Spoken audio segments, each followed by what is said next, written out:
Assalamualaikum warahmatullahi wabarakatuh. Waalaikumsalam warahmatullahi wabarakatuh. Al-Fatihah. Kaif halukum fi hadhil fursah? Alhamdulillah bi khair. Alhamdulillah bi khair. Oke, syukron ala ihtimamikum. Oke, kita absen dulu. Barangkali ada yang nggak hadir. Semuanya hadir ya. Oke, Mas Hafid hadir ya. Oke, Mbak Aina hadir. Mbak Iklimah hadir. Oke, pada pertemuan hari ini kita akan membahas terkait dengan manhaj atau metode pembelajaran kaligrafi atau khat. Dan insya Allah nanti kita akan fokus kepada 3 metode. Satu adalah metode abjadun, metode abana, dan metode kitabah i'tiyadiyah. Next. Oke, kita coba persepsi bahwasanya kemarin kita sudah belajar terkait dengan tokoh kaligrafi atau para khattat. Ya, mulai dari Ibnu Muklah, Ibnu Bawat, Yaqut, Al-Musta'simi, kemudian Syekh Hamdullah. Mereka adalah orang-orang yang mempunyai keilmuan khat yang sangat luar biasa. Termasuk salah satunya adalah mempelopori adanya Al-Mansub Al-Fa'iq. Beliau adalah Ibnu Muklah. Al-Mansub Al-Fa'iq itu standarnya adalah lingkaran, titik, dan garis. Next. Kemudian mengapa kita perlu untuk menggunakan metode pembelajaran kaligrafi atau khat? Karena sejatinya metode itu adalah cara yang digunakan untuk mencapai tujuan yang ditentukan. Agar apa? Proses yang kita lakukan agar nanti juga hasil yang kita capai ini bisa maksimal dengan baik. Next. Dan ada problematika yang saat ini seringkali kita lihat bahwasanya banyak sekali guru-guru baik itu madrasah, TPQ, bahkan dosen ini yang belum bisa menulis. Ada problematika yang lain, yaitu banyaknya metode membaca Quran tidak diiringi dengan metode menulis Al-Quran. Di sini muncul pertanyaan, apakah kalian mengalami kesulitan untuk menulis Al-Quran? Kemudian apakah kalian menemukan atau mendengar metode pembelajaran khat? Belum pernah? Belum. Oke, kita akan coba lihat. Hari ini kita akan belajar 3 metode. Mungkin agak asing kita mendengar metode ini. Yang pertama adalah abjadun, yang kedua adalah abana, yang ketiga adalah kitabah i'tiyadiyah. Nanti kemudian dilanjut sistem pembelajarannya seperti apa. Next. Kemudian CPMK hari ini atau metode pembelajaran khat ini adalah teman-teman adik-adik mahasiswa ini mampu memahami teori, bahan ajar, metode, media, dan evaluasi pembelajaran khat Arabi. Dan sub CPMK-nya adalah mampu menganalisis dan membandingkan ya antara metode satu dengan metode yang lain. Next. Oke, kita coba akan belajar terkait dengan metode abjadun. Ada yang mendengar abjadun itu apa? Mbak, abjadun apa kira-kira? Mbak Dwi, barangkali bisa menjawab apa itu metode abjadun? Oke, betul. Kemudian Mbak Dina, apa metode abjadun itu? Penulisan tentang satu pelajaran. Oke, terima kasih untuk jawabannya. Adik-adik bisa lihat di sini bahwasanya metode abjadun itu adalah metode yang huruf kuncinya terdiri dari alif, ba, jim, dal. Dan metode ini saya lakukan berdasarkan pengalaman saya dulu, mengalami ketika mengajar banyak sekali siswa yang mengalami kesulitan di dalam belajar khat. Maka kemudian saya terus mencoba untuk mencari, berijtihad, ada enggak metode yang bisa mempermudah siswa untuk belajar khat. Maka disitulah saya ambil karena terinspirasi dari Ibnu Muklah yang menggunakan sistem Al-Mansub Al-Fa'iq, ada lingkaran, titik. Karena semua huruf itu ternyata ada di alif, titik, dan lingkaran itu sendiri. Semua huruf. Kita bisa lihat di sini bahwasanya dengan kita menguasai alif, maka kita bisa menguasai huruf kaf, huruf lam, huruf to, huruf mim. Dan kemudian untuk bisa menguasai semua hampir 80% huruf, cukup dengan menguasai ba. Bagian-bagian ba itu nanti akan keluar menjadi huruf fa, qaf, nun, sin, shad sampai kemudian dot. Dan jim, dengan menguasai jim maka akan muncul, kita bisa menguasai huruf ain, ha, ghin, dan seterusnya. Dan yang terakhir dengan dal, maka kita akan bisa menguasai huruf ha, dal, dan lam alif. Next. Oke, ini adalah salah satu sampul yang biasa digunakan di Kediri, termasuk saya juga daftarkan di Haki ya sebagai jaminan ini adalah karya ilmiah kami. Terus next. Oke, tahapan-tahapan pembelajaran di dalam metode Abjadun adalah yang pertama penyesuaian, karena semua apapun itu harus menyesuaikan diri. Kemudian tahapan kunci mufradat, tahapan kunci murakkab, tahapan pengayaan atau eksplorasi, dan yang terakhir adalah tahapan ketuntasan. Next. Tahapan penyesuaian ini dimulai dari teman-teman satu, cara memegang pena. Lah, seringkali kita salah dalam memegang pena. Memegang pena itu seperti ini, yang 3 ditaruh di bawah. Ya. Kemudian posisi duduk. Ya, usahakan lurus dengan buku, tangan miring. Ya, dan usahakan latihan. Ini penyesuaian, karena tanpa latihan itu nanti tangan kita sulit untuk menulis dengan baik. Kemudian sampai siapkan nanti buku halus. Ya, saya kira teman-teman ketika SD sudah pernah menggunakan buku halus itu, digunakan untuk menulis yang baik. Karena di dalam buku halus ada garis besar dan garis kecil. Next. Tahapan mufradat ini cukup kita nanti mengenal alif, ba, jim, dal. Maka kemudian dari huruf itu akan keluar mulai dari alif sampai ha. Di situ semuanya ada kaidahnya masing-masing. Next. Kemudian tahapan murakkab. Tahapan murakkab adalah tahapan belajar kunci menyambung. Atau kalau teman-teman kepingin bisa banyak teman, maka harus tahu kunci pendekatan. Lah, di khot itu juga gitu. Ada namanya kunci murakkab atau kunci menyambung menggunakan kunci ba. Ada 9 bentuk ya. Ada 9 bentuk kunci pendekatan atau murakkab ya, dan itu ketika dipraktekkan maka bisa digunakan untuk apa? Menyambung semua huruf.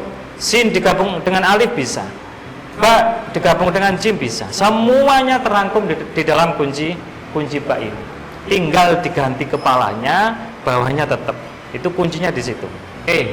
Tahapan pengayaan atau eksplorasi adalah bagaimana ketika kita sudah menguasai mufradat dan murakkab, maka kita dilatih untuk mencari bentuk lafaz yang bagus, mencari bentuk lafaz yang indah. Dan ini harus sesuai dengan busola atau arah kompas. Ya. Kita bisa lihat di sini ada tulisan Assalamualaikum. Saya beri contoh 5 ya. Nanti mungkin tugas mandirinya adik-adik bisa membuat yang lebih baik lagi. Ya. Bisa nanti memilih assalamnya pakai yang nomor 1, alaikumnya yang nomor 2, warahmahnya yang nomor 3 misalkan, atau wabarakatuhnya pakai nomor 4 dan seterusnya. Itu bisa dibolak-balik. Itu bisa menciptakan banyak varian tulisan Assalamualaikum warahmatullahi wabarakatuh. Di situ ketika sudah menulis banyak, maka kita coba merasakan mana bentuk yang menurut sampai nanti baik. Dan yang terakhir adalah tahap ketuntasan. Tahapan ketuntasan ini adalah bagaimana di metode ini anak dikasih satu pemahaman terkait dengan Rasm Utsmani. Bagaimana kita bisa menulis hamzah wasol, hamzah kotok. Bagaimana kemudian kita bisa mengetahui ada beberapa huruf yang tidak bisa disukun dan seterusnya. Lah, di Rasm Utsmani ini nanti adik-adik praktekkan di surah Al-Fatihah dan surah Al-Insyirah sebagai syarat kelulusan atau ketuntasan di dalam menyelesaikan metode Abjadun ini. Ini adalah salah satu contoh teman-teman mahasiswa dulu ketika pretest tulisannya seperti itu, tapi ketika post test dalam waktu yang cukup singkat ini hasilnya cukup signifikan dari yang jahiliyah ke yang modern, ya. Kalau adik-adik semuanya sekarang tulisannya masih jelek, hidup saja nanti di zaman jahiliyah. Yang kedua, adik-adik, adalah metode Abana. Metode Abana ini metode yang dipelopori oleh Ibu Ummu Jasmin Laila binti Sulhadi, ya. Beliau menciptakan metode ini tidak gampang, lama sekali prosesnya, sampai kemudian menciptakan buku metode menulis Al-Quran dengan metode Abana, dan sekarang ada buku khusus untuk anak-anak, ya. Lah, metode Abana ini huruf kuncinya cukup 3, yaitu alif, ba, dan nun. Tetapi ada yang pengecualian, lam, alif, dan seterusnya itu tidak masuk pada Abana, dan ini ada sedikit menurut saya adalah kekurangan, ya. Tetapi saya kira ini bagus sekali, nanti kita akan coba jelaskan. Next.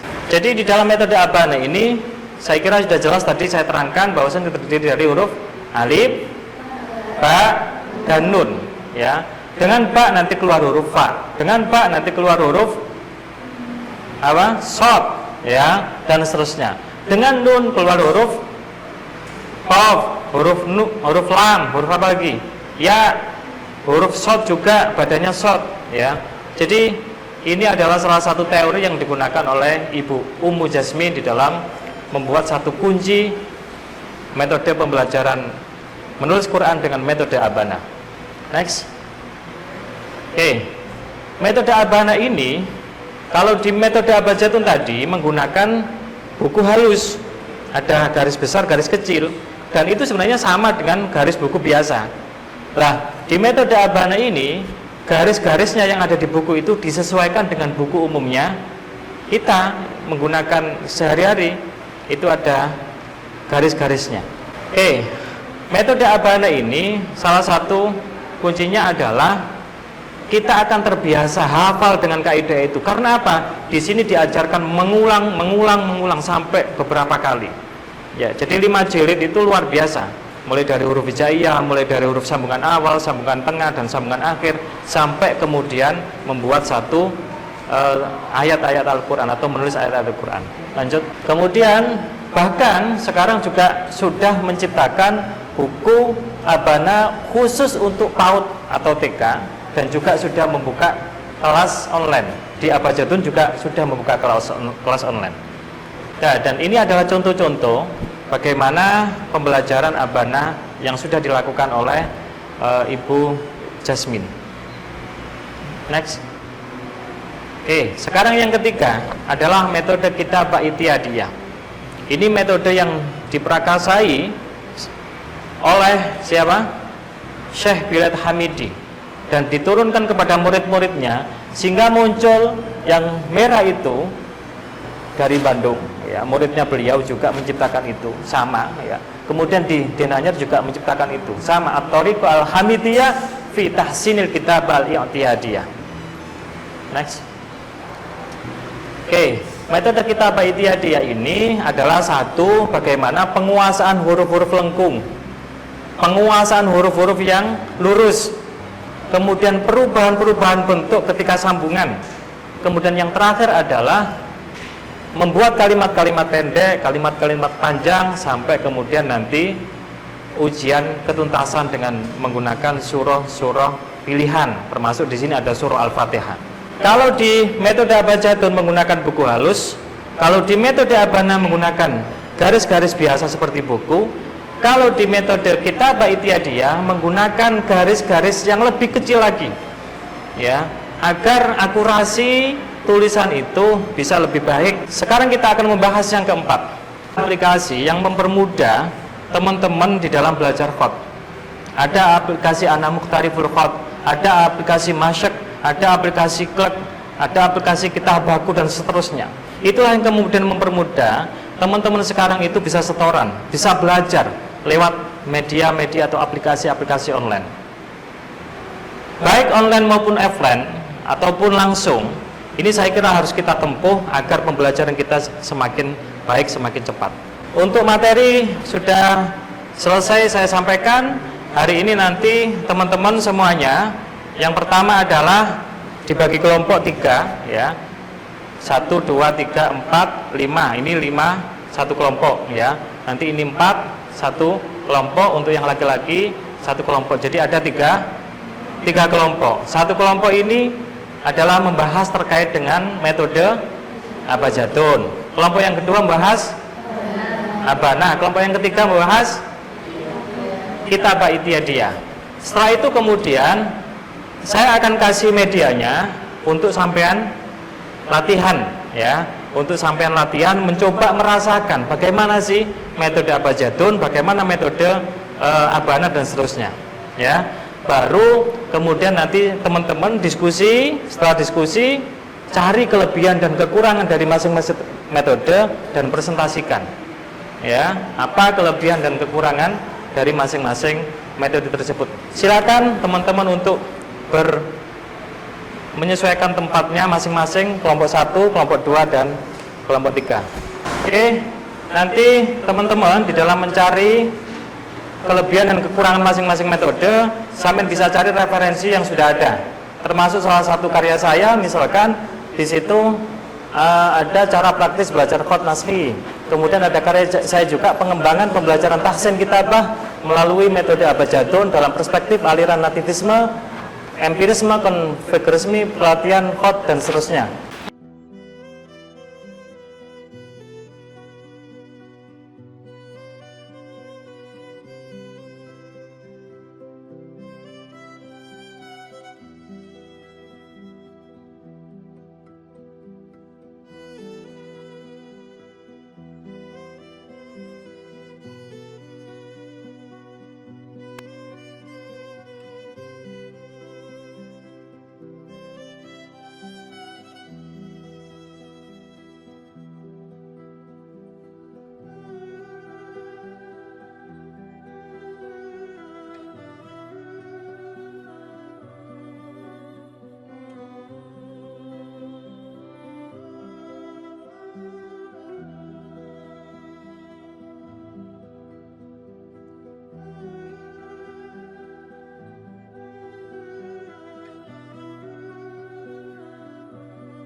Ya.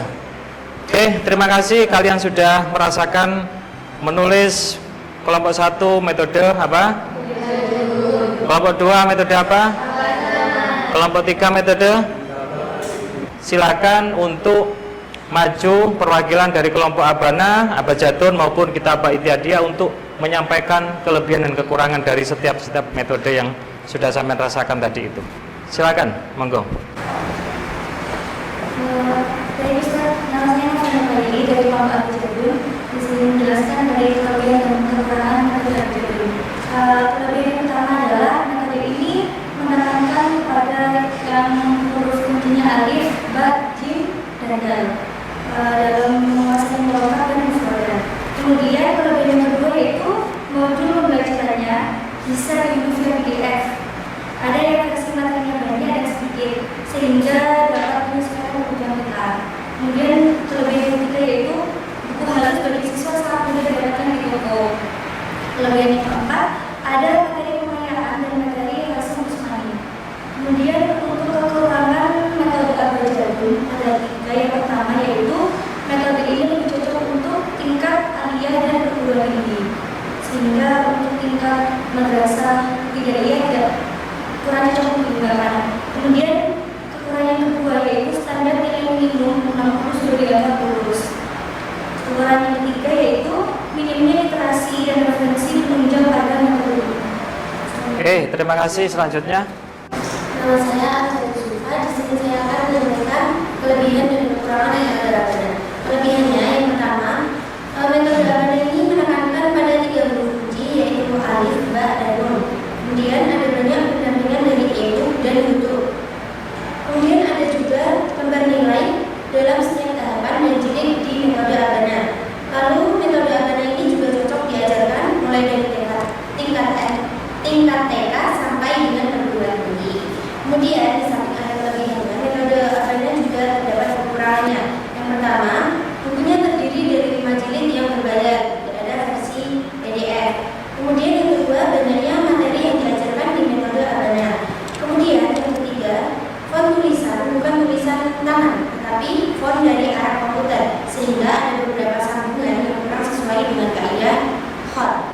Untuk kelebihan dari metode Al-Quran yang pertama yaitu ada bukunya dan buku latihan khusus. Kemudian kelebihan yang kedua, materinya cukup ringkas dan mudah dipahami. Kemudian kelebihan yang ketiga, contoh diajarkan mulai tingkat madrasah sanawiyah sampai kedua ini. Ada pun kekurangan dari metode Al-Kitabah Al-Qur'aniyah yang pertama yaitu bukunya tidak ada versi PDF atau online. Yang kedua, buku latihan khusus dan tidak mudah didapatkan. Dan yang terakhir, tidak ada buku untuk siswa sehingga murid menunggu materi yang diberikan. Mungkin itu saja yang bisa saya sampaikan. Oke, terima kasih semuanya. Beri aplaus untuk kita semuanya. Oke, jadi pada intinya semua metode itu pasti ada kelebihan, ada kekurangan. Oleh karena itu saya berharap kepada adik-adik semuanya, ketika nanti sudah lulus ya dari IAIN Kediri, saya berharap untuk terus meneliti, mengembangkan metode-metode menulis Al-Quran atau menulis Arab, sehingga muncul metode-metode baru yang efektif, yang mungkin bisa menjadi metode yang menyenangkan, sehingga kemudian metode itu bisa berjalan sangat baik. Karena dengan metode itu maka pembelajaran akan lebih cepat ya untuk sampai kepada tujuan. Oke, saya coba akan mengkaitkan jadi ilmu khat ini dengan keilmuan-keilmuan yang lain. Karena sejatinya belajar khat itu adalah sama halnya belajar ilmu yang lain sebenarnya. Kalau kita lihat makalah Yaqut al-Mustasimi, al-khattu handasatun ruhaniyatun dhaharat bi'alatin jismaniyatin. Artinya apa? Khat itu adalah sarana untuk mendidik ruhani kita. Dengan belajar khat, salah satu manfaatnya adalah agar kita itu bisa menjadi orang-orang yang sabar. Tidak hanya sekedar untuk menulis yang bagus, menulis yang indah, tetapi dengan khat itu kita belajar sabar, kita belajar telaten dan seterusnya. Adik-adik mahasiswa, ada yang tahu moderasi beragama? Sudah pernah dengar ya?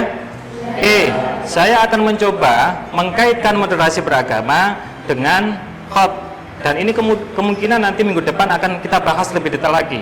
Tetapi hari ini akan saya coba kasih pemantik buat teman-teman bagaimana hubungan antara khat dengan moderasi beragama. Saya mencoba menggagas istilah ukhuwah khatiyah. Apa itu ukhuwah khatiyah? Apa? Ukhuwah khatiyah ya.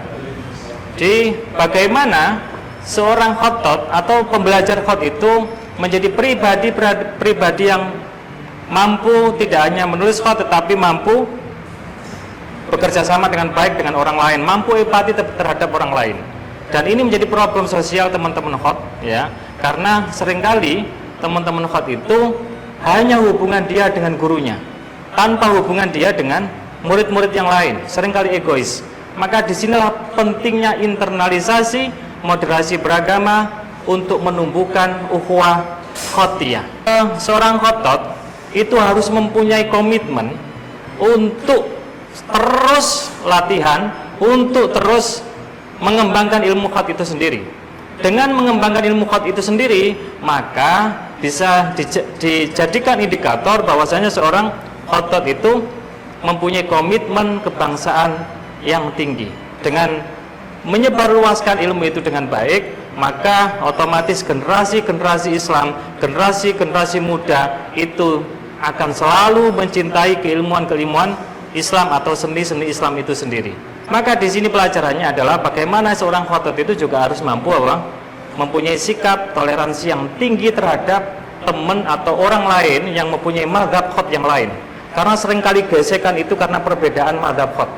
Karena di khat itu handasa ruhaniyah, mendidik pribadi-pribadi yang baik, luhur, lembut. Ya, khat itu tidak akan bisa ditulis oleh orang-orang yang sombong. Saya kira dengan khat kita diajarkan menjadi manusia-manusia yang terbuka. Andaikan huruf itu tidak terbuka diri, membuka diri ketemu dengan huruf yang lain, maka tidak akan bisa disambung.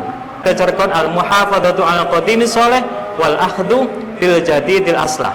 Ini adalah salah satu jargon bagaimana kemudian kita mampu menghargai budaya lokal. Apa yang sudah baik kita teruskan, yang baru kemudian kita ambil. Oke, setelah kita menyelesaikan perkuliahan hari ini, saya sebelum menutup perkuliahan hari ini, saya akan mencoba dari teman-teman setiap perwakilan untuk merefleksikan apa yang sudah sampean pelajari hari ini. Silakan kepada Mbak siapa? Mbak Nova, silakan untuk mempresentasikan atau merefleksikan apa yang sudah sampean dapatkan hari ini. Alhamdulillah, terima kasih kepada Ustaz Abdul Rauf sebelum menyampaikan materi yang sudah hari ini, sehingga kami dapat lebih memahami lagi bagaimana kaidah tulisan bahasa secara benar. Kemudian dari ini kita juga belajar tentang toleransi terhadap manusia, sesama manusia, dan melatih kesabaran untuk mengetahui. Oke, beri aplaus untuk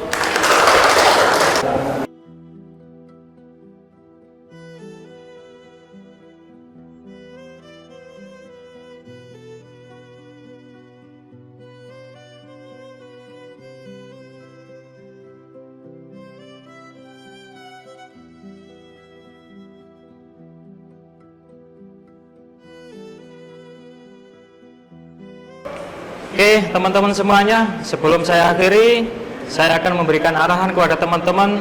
Yang pertama adalah minggu depan kita akan membahas terkait dengan moderasi beragama dan ukhuwah khotiyyah.